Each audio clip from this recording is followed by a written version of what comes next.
hari pertama banget gue ngerasa bisa connect gitu ya sama Tuhan gue, itu pada saat gue sakit itu. Gue dapet journey yang luar biasa banget. Journey dari pertama kali dikasih tahu gue sakit, dan gue harus melakukan treatment ABC, dan akhirnya gongnya, koneksi yang aku rasain adalah awal dari segala macam sampai aku ada di sini sekarang, dan aku percaya banget sekarang akhirnya adalah saat aku berada di Singapura. Besoknya aku harus operasi angkat ginjal aku doa, akhirnya aku bingung kan, aku udah lama rasanya nggak pernah komunikasi dengan cara Islam. Terus aku ngerasa tapi kayak aku butuh gitu, aku butuh guidance karena udah nggak tahu lagi nih rasanya. Lo tau gak sih, dunia lo runtuh. Iya.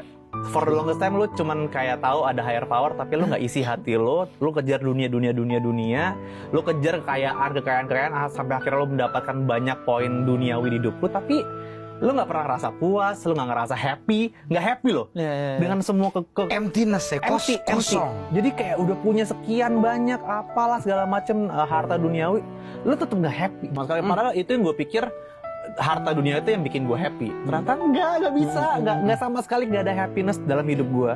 Dan akhirnya dikasih cobaan itu makin runtuh dong hidup gue. Semua yang gue pikir gue harus kejar rasanya nggak ada gunanya. Punya uang sekian, punya properti sekian, punya harta sekian, satu dapat penyakit yang rasanya saat itu adalah penyakit yang paling ganas ya dalam seumur hidup gue. Gak ada gunanya, gak ada gunanya tuh 10 tahun, 12 tahun gue berkarya tuh apa gunanya kalau gue nggak bisa sehat dan nggak bisa menikmati itu semuanya gitu kan. Dan akhirnya gue bingung mau cerita sama siapa, gue nggak deket sama keluarga gue nggak deket sama siapapun, gue nggak punya pacar waktu itu, gue juga sama teman-teman rasanya jauh pokoknya jauh banget. Dan akhirnya yaudah gue memutuskan hari itu gue mau sholat asar tuh waktu itu. Dengan sholat, dan gue bener-bener pingin rasanya komunikasi sama semesta gitu. Tolong ini gue journey ini apa maksudnya gitu. Dan itu gue sholat, ya itu gue bilang gue sholatnya itu mungkin gue nggak mengerti ya semua arti-arti dari bacaan sholat gue, tapi gue baca semuanya dengan sangat amat perlahan. Dan di tengah-tengah sholat itu gue nangis sendirian di kamar hotel gue gitu.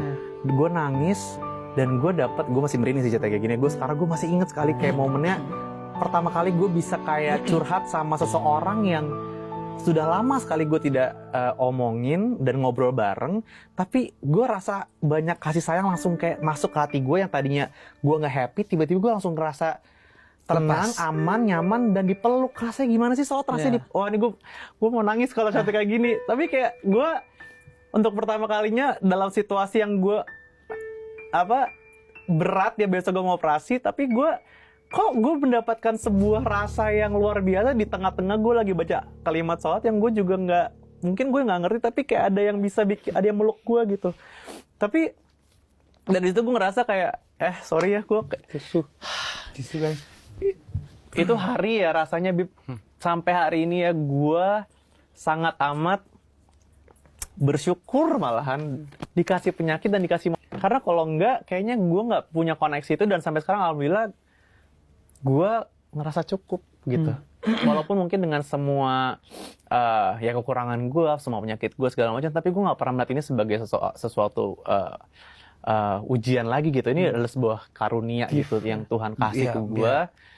Dan akhirnya dari saat itu gue ngerasa sholat itu, dari hari itu gue sholat itu bukan karena gue kewajiban, tapi kayak sebagai tanda gue bersyukur. Setiap harinya gue dikasih, gue bisa nafas, gue bisa ketawa, gue bisa ketemu orang-orang luar biasa.